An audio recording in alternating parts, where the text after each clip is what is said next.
We ourselves need to stop apologizing for the space that we're taking up. And we just need to start to actually own that seat, recognize that we deserve to be there. That comes to something that Jay mentioned earlier about the imposter syndrome, that we need to just remember that we deserve a place to be there. I have a phrase that I use in many different aspects of business and cybersecurity, which is the squeaky wheel gets the oil. It's a bit of a call to arms. We're taking a look at the state of the industry, and in all honesty, we're seeing quite a number of things that just simply need to change.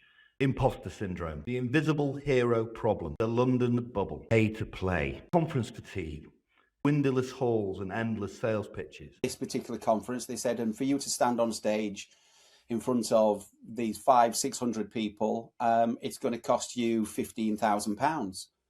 And I was like, right, okay. I just spoke to one of the vendors, the person who got this little stall, and they said, oh, it's the first time, and it's cost me £35,000 to stand here. The irony that humans will be so sick of talking about AI so soon. Please don't just have a talk so it's just going to focus about the latest threats from AI and the evolution of phishing attacks and such, because we've heard it, we know it, we've seen it. Let's make the real Cyber Awards a real Cyber Awards and conference. Some of it will be quite dark. Some of it will go to places that not other conferences, or that some other conferences fear to tread. 30th of October is the date. If you enter the awards, it's free. It's as simple as that. If you are then shortlisted to come to the awards, it's free, and you get to bring a guest for free. You get a free meal. You absolutely should come to a real party, and we're not going to charge you for it. Do you think Olympic athletes sit waiting for someone to notice them? Nominate yourself. Why would you not back yourself? Back yourself. You heard the man. Welcome to the Secure Cyber Connect podcast with Jay Adamson and Warren Atkinson. This is where we get into the real stories behind the people in this industry. Today's a big one. A warm welcome back to Gary Hibberd from Consultants Like Us. And he's going to be dropping an exclusive announcement later in the show that's going to shake things up. Before we bring him in, I want to set the scene. We're taking a look at the state of the industry. And in all honesty, we're seeing quite a number of things that just simply need to change. I'd say the top 5 things that we're seeing are, number 1, the invisible hero problem. We're only getting noticed when things break. When we succeed, it's typically silence. Number 2, conference fatigue. Everyone's tired of windowless halls and endless sales pitches. We want real connection, not just lead generation. And number 3, the London bubble. We've got to stop acting like real business only happens in the South and in the capital. Number 4, imposter syndrome. Too many far too brilliant people are ruling themselves out just because they aren't C-suite or working at a massive global financial institution or a bank. And finally, the pay to play. Awards should be about grit and merit, not just who has the biggest marketing budget. If all of those things, or some of those things sound familiar, or if we've missed something out, please feel free to drop in the comments. As to right now, let's talk about how we can go about fixing these things. Gary, welcome back to the show. Thank you very much. Great to be here. How are you both doing? Very well, thank you. Yeah, we're great. Yeah, really good. Thanks for asking, Gary. And look, as we get into things, I want to firstly speak about the silent success paradox. Jay obviously highlighted the challenges there, of course, so thanks for that, Jay. But we want to start with a reality check with cyber jobs. In cyber, success usually sounds like silence.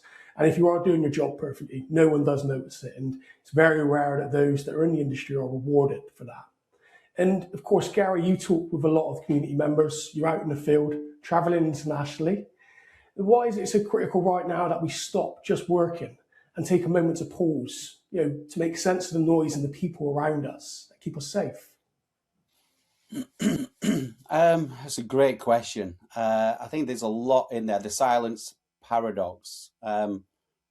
I think I have a phrase that I use in many different aspects of business and cybersecurity, which is the squeaky wheel gets the oil, meaning that it's if you sit quietly, no one's going to notice there's a problem. No one's going to see that there's an issue.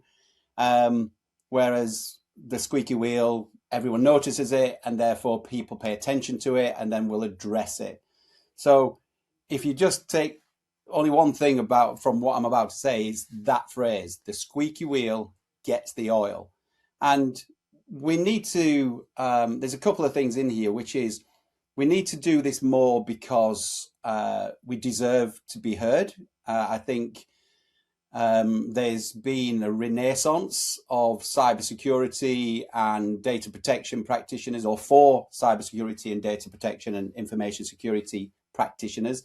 And that renaissance started a good number of years ago, dare I say it, around about the just before COVID and certainly during COVID.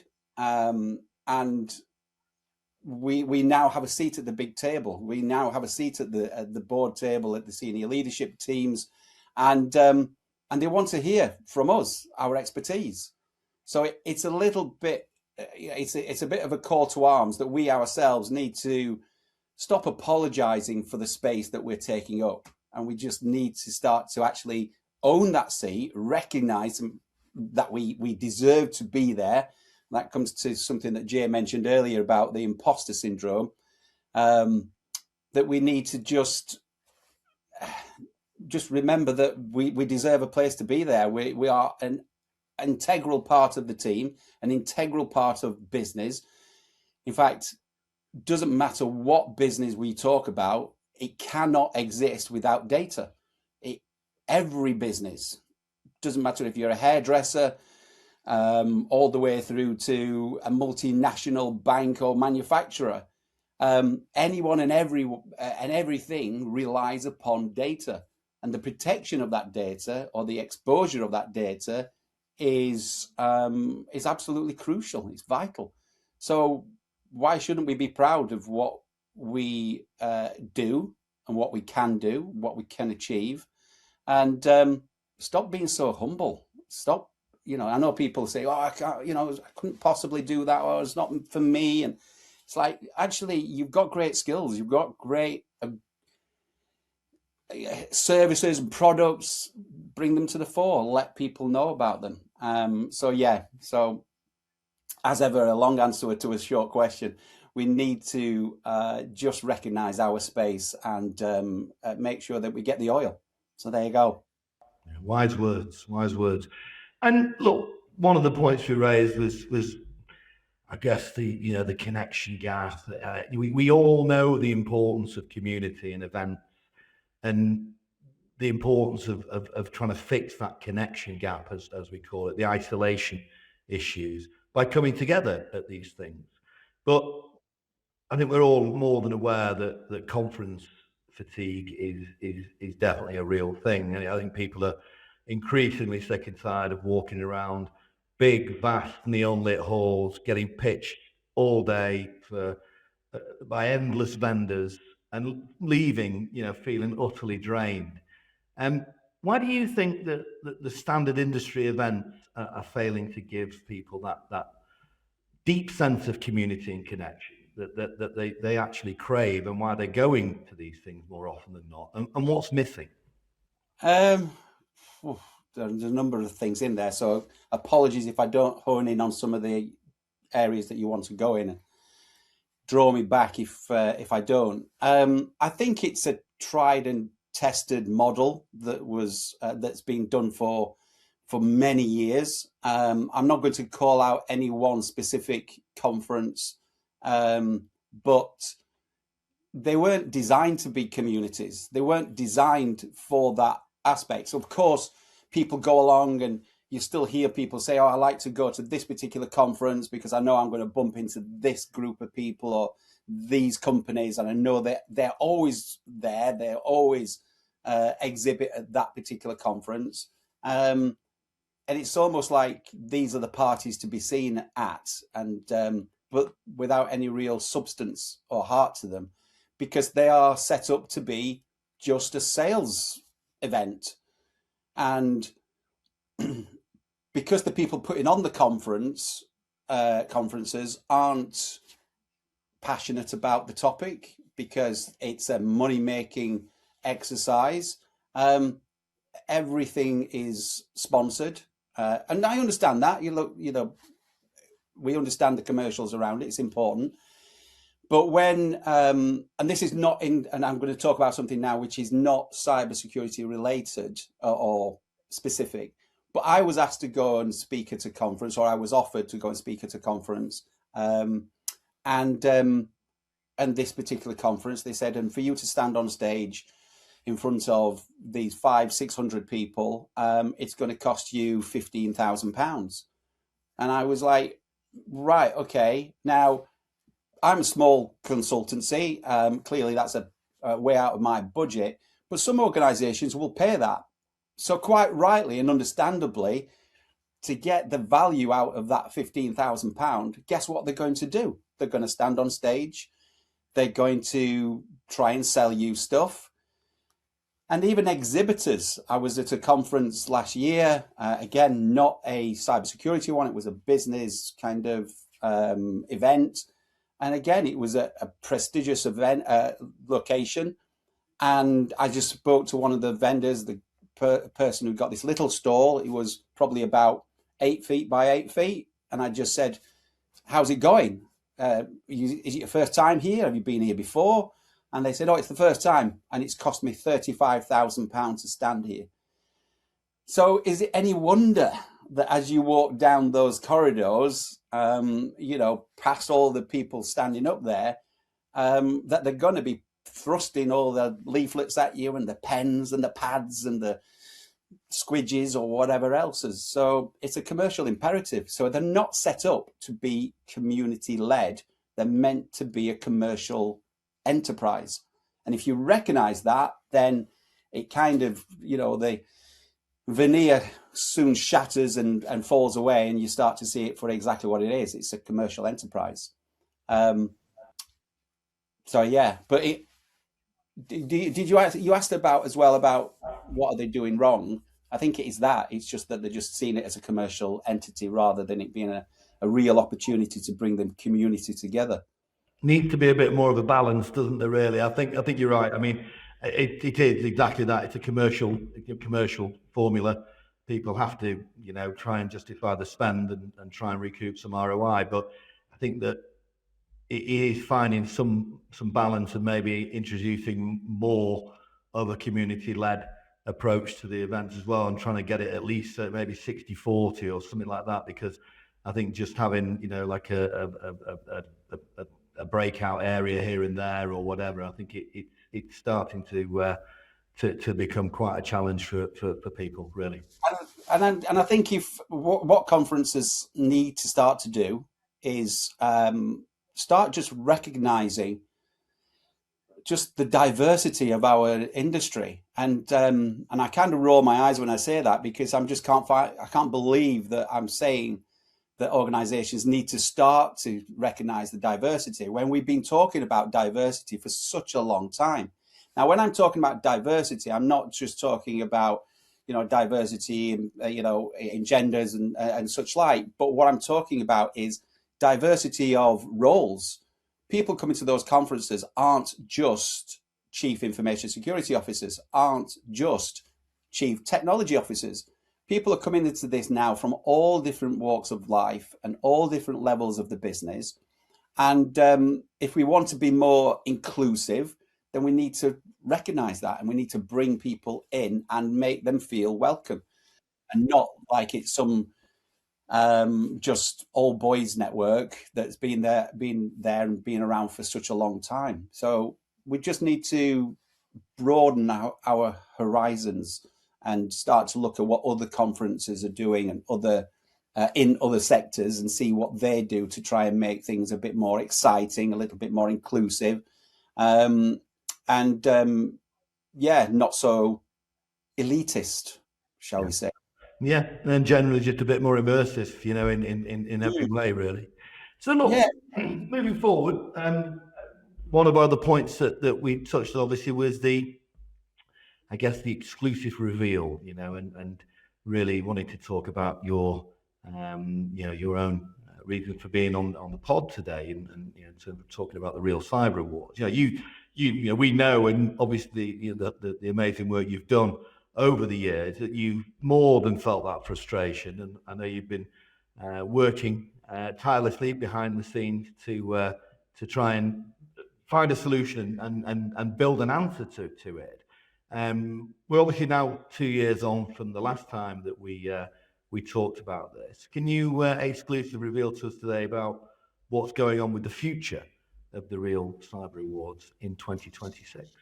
yeah, you're absolutely right. I mean, the interesting thing is, so I'll take you back a little. The germ of the idea for the Real Cyber Awards was that Lee and I went along to an awards ceremony, and we've been to quite a few. We've been lucky enough to win awards and be shortlisted, etc. And we love them, and we know they've got a place.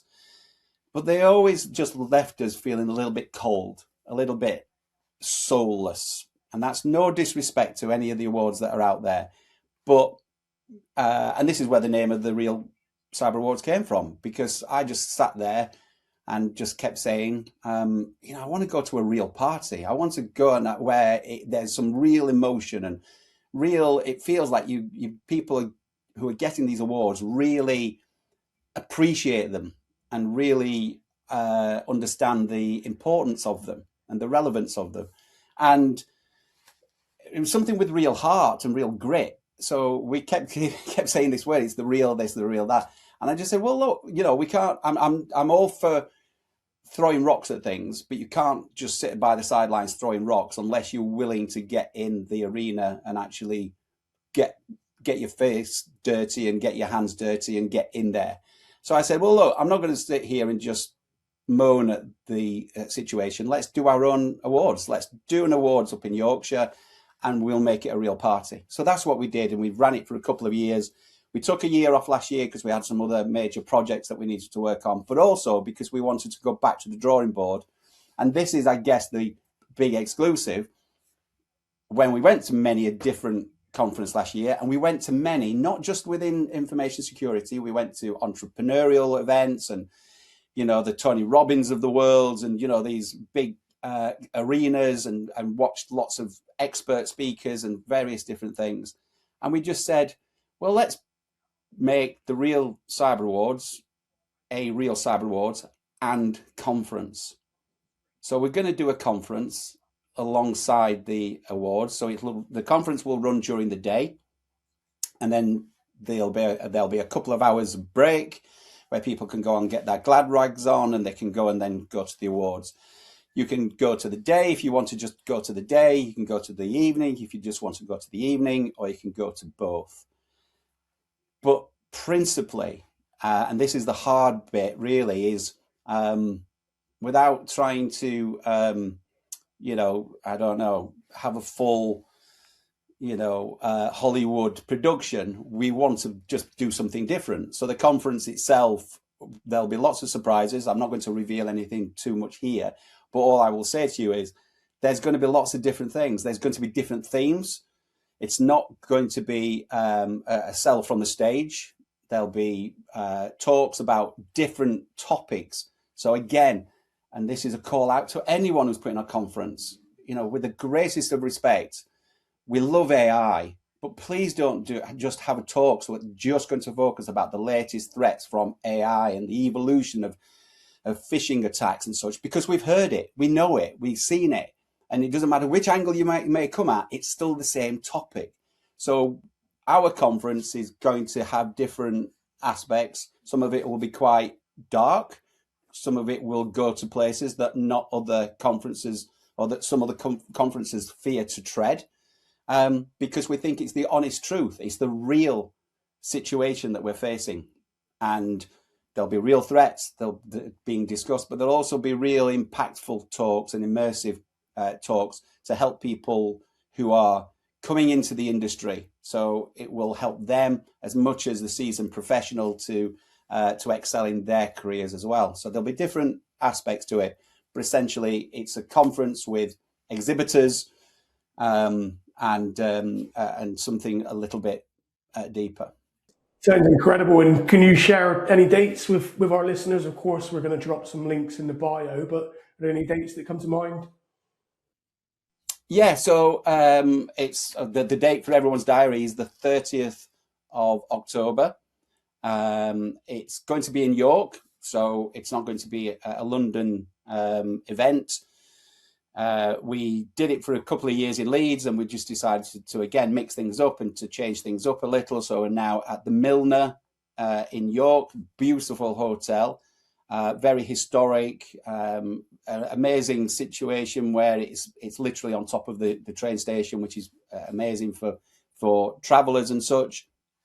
But in terms of the timeline and such, at the end of this month, at the end of January, is when we'll open up for entrance and people can actually enter the awards.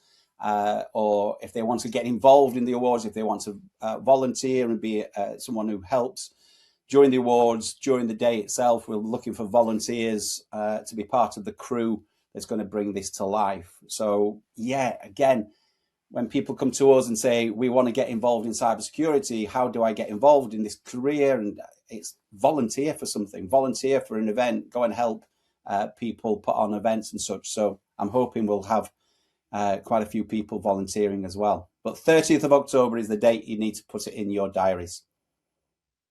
Well, we certainly know how much these awards do mean to people, Gary, having been to previous ones. And I think, I'm super excited about what 2026 brings for the deserving nominees. But yeah, just going back to, remember, no AI. Yeah, who'd have thought the irony that humans would be so sick of talking about AI so soon? But look, yeah, just on that point, it's important just to recognize that, AI is an amazing tool, right? And I love AI, but it's been around a long time, and I fear that people just have latched onto AI just as a vehicle to sell their products and services. And again, I get it; it's a commercial imperative around this, but AI is just a tool, and we just need to now deal with and adapt to the use of AI. And I heard a fantastic phrase the other day. Someone said to me, and that is that the cybersecurity industry needs more leaders, not technicians. And I think when it comes to artificial intelligence, that's exactly what we need. We need people who can see what the tool is and what it's capable of, but we need leaders to help us navigate using AI as a vehicle. Yeah. 100%.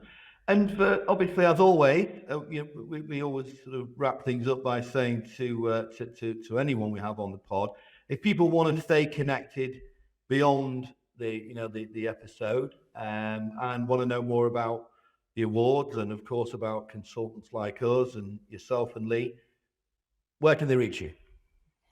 On LinkedIn, obviously, fairly active on there. TheRealCyberAwards.co.uk, all one word. Go and take a look at the website. It has the categories on there, so you can go and take a look at what the categories are. So we've got like the podcast of the year, which might be relevant to you guys. But again, rather than just call it the podcast of the year, we're calling it the cyber voice of the year, because there's multiple different channels and different people have different ways of getting their voice out there. But we're looking for things like storytellers, the cyber storyteller of the year, and that could be through blogs or books or articles or whatever. So again, it's just about mixing these things up. But if they want to get in touch with us, obviously they can just get the easiest is just to reach out on LinkedIn in the first instance, or just go to the website and fill in the form, and we'll reach out to you. And just one more thing, Gary, so our audience doesn't get confused. What's the price tag attached to entering? So the price tag for entering the awards, that's a really good question. Again, I'm not a fan of these awards that are, pay to play. If you enter the awards, it's free. It's as simple as that. If you are then shortlisted to come to the awards, it's free, and you get to bring a guest for free. Because again, we've all seen it. I've been shortlisted for awards, and I'm like, oh, I'm honoured. Yeah, it's £500 to come to the meal, to sit in a room, and you might win an award, you might not. But you know, you roll your dice, you pay your price. You know, it's that kind of approach. Whereas we just think, look, if you are good enough to come to these awards, if you have been able to demonstrate your skills, your passion, keyword passion, for this particular topic in this industry, and your service and your business, then you absolutely should come to a real party, and we're not going to charge you for it. You get a free meal, you'll come along, and unfortunately you'll have to listen to me a little bit more, but you know, those are the downsides. There's always a downside. But you come along, you come and enjoy it, and you'll spend the evening with some amazing people. And one thing I would say as well, actually, about the entrance, and that is very simply this, that some people have said to me, well, you know, I'd love to go to these awards, but, you know, no one's nominated me. And my response to that is nominate yourself. Why would you not back yourself? Do you not believe in you? Because I believe in you. I can see how amazing you are. So why don't you see how amazing you are? So stop being humble. Sit down, write down all your achievements in the last 6 months, 12 months. Write it all down, enter the awards, back yourself, and, you know, come to the awards. It'll be amazing. And I often say to people, look, do you think Olympic athletes sit waiting for someone to notice them? This goes back to the beginning. The squeaky wheel gets the oil. Olympic athletes don't just sit there waiting for someone to select them for the England team. They go out, they try out, they put themselves in the position so that someone will notice them. And that's all we're saying you need to do. So back yourselves. You heard the man. Okay, well then, look, Gary, thank you. Great to catch up with you again. Great to hear that the Real Cyber Awards are back with a bang. And I'm certain that this will be another amazing event later in the year. Thank you. Big thank you to all our community, all our listeners, as always. And we're looking forward to seeing how things play out going forward. And I'm sure there'll be plenty of people looking to get in touch with you guys throughout the course of the year. As always, if you want to continue the engagement, we invite you to join Secure Cyber Connect, where we offer a range of solutions across tech and security professionals at no cost. Expansive community access, mutual mentoring, online networking, and exclusive interviews and announcements such as this, and panel discussions and masterclasses throughout the year. Thanks very much, everybody.